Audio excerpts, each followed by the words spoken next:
Alright, so our group's project focus today is about LGBTQ plus youth in the Washtenaw County child welfare system.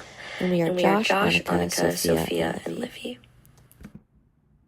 So just to give kind of a brief overview, some of the topics that we're going to look at today are the geographic boundaries of our region of interest, as well as some demographic information that we gathered from analyzing data from state level, national level, and community level sources. Then we're going to kind of move into looking at some of the community strengths that we identified, as well as the community needs. And then finally, looking at some potential interventions that we picked out from our data analysis. So to begin, we wanted to just demonstrate the geographic boundary of our region. As you can see in the map, we are looking primarily at Washtenaw County.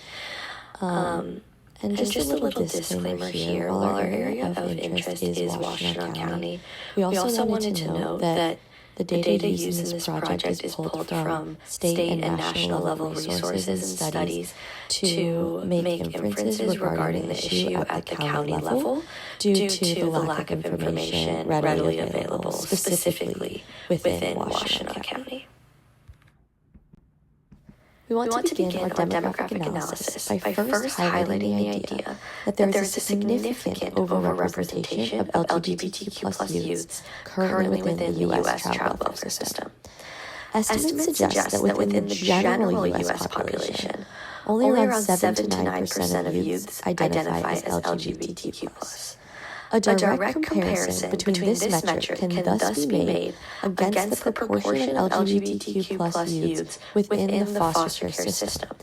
As noted in this figure, nearly 30% of youth in foster care identify as LGBTQ plus, indicating a significant disproportionate representation of sexual and gender minority individuals within the child welfare system. To explain the findings presented on the previous slide, our group then decided to look into some of the potential reasons why we see this massive overrepresentation of LGBTQ plus youth within the child welfare system. So some of the recent studies that we found suggest that one of the primary reasons for this pattern is large-scale family rejection and discrimination commonly experienced by LGBTQ plus youth. So this graph is meant to demonstrate the fact that among sexual and gender minority youths, reported rates of parental and caregiver support are under or around 50% for all identity subgroups. This means that less than 50%, less than half of LGBTQ plus youths feel like they live in gender-affirming homes, contributing, of course, to higher rates of homelessness that we'll talk about in the next slide, negative mental health outcomes that we'll also talk about as we continue on today, and of course, higher rates of foster care entrance when compared to their heterosexual counterparts. To continue, we see the same pattern of rejection and discrimination to be present also within foster care placements for LGBTQ plus individuals.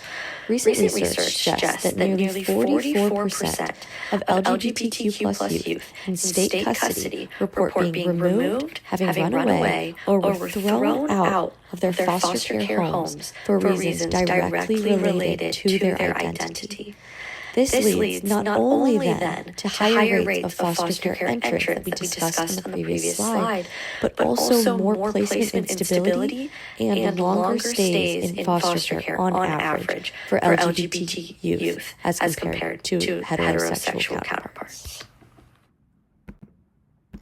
Hi everyone, I'm Annika, and I wanted to share the statistic that according to one study, 57% of transgender youth report family rejection, and this is going to tie into some data that we'll get into in a little bit regarding LGBTQ plus youth and homelessness, as family rejection would lead youth to leave their birth family and then continue on. So we're gonna get more into that in a little bit. Hi everyone, I wanted to jump into some data regarding trans and non-binary youth homelessness. The data you can see here is reflected in a bar chart regarding unaccompanied homeless youth who are trans and non-binary. It is split into categories related to urban and suburban continuums of care, with transgender youth reflecting just above 1% of the sample size in urban areas, and then just under 1% in suburban areas. Similarly, gender non-conforming youth are just above 1% of the sample size in the study, and then in suburban areas they are a little above 0.5% of the demographic related in this study. So the data comes from the 2020 Housing and Urban Development Report. Data was collected in a single night in January of 2020. The largely urban continuum of care sample is reflective of 59 cities or areas, and then the largely suburban sample size is 171 continuums of care or city areas. So, thanks for listening. According to the January 2023 Children's Rights Child Mental Health Fact Sheet, about 80% of youth in foster care in the United States face mental health issues. This includes, but is not limited to, depression, anxiety, and post-traumatic stress disorder. This percentage is especially disproportionate when compared to the 20% of non-foster care youth in the U.S. who experience mental health issues. One strength that the state of Michigan has in terms of LGBTQIA+ support is Centerlink. Centerlink is a community of LGBTQ centers and resources across the United States that individuals seeking community and assistance can access. But there are no Centerlink community members in the Upper Peninsula, and centers in more rural areas of the state are few and far between. In addition, none of the Michigan Centerlink members specifically aid LGBTQIA+ youth in foster care. Having more Centerlink resources for foster youth would be very beneficial to the population that we are focusing on. According to data gathered by the census in 2020, the total youth population of Michigan is 644,092. Of this population, 61,000 youth identify within the LGBTQ+ community. This means about 9.5% of Michigan's youth identify within the LGBTQ+ community. This statistic coincides well with the national average that 9% of youth identify within the LGBTQ+ community nationwide. Because these statistics coincide well, we felt confident using the national statistic that 30% of youth within the foster care system identify as LGBTQ+ youth to calculate the amount of youth within Michigan who are LGBTQ+ and within the foster care system. Currently, Michigan has 8,940 youth within the foster care system. Using that national average of 30%, we approximate that there's 2,682 youth within the foster care system who identify as LGBTQ+. This is important because many states within the country do not have protections against discrimination for LGBTQ+ youth. As you can see in this chart, many of the states that are pretty much whited out do not have these protections. Other states that show more in-depth green have protections or only limit their protections to those based on sexual orientation. Michigan is one of the few states that has protections against discrimination for LGBTQ+ youth. However, they do allow religious organizations with licensure to provide foster care support or adoption support to discriminate against LGBTQ youth and families seeking their services based on religious grounds. This is important because the Trevor Project found that LGBTQ youth who are within the foster care system are 3 times more likely to face housing insecurity in their life due to their gender identity or sexual orientation than their heterosexual cisgendered peers. This is important because it highlights many needs that the community faces and that they need. Some such needs are filled by places like the Ozone House that services Washtenaw County that provides LGBTQ+ youth with resources and housing when they are runaway, socially rejected, or rejected by their family.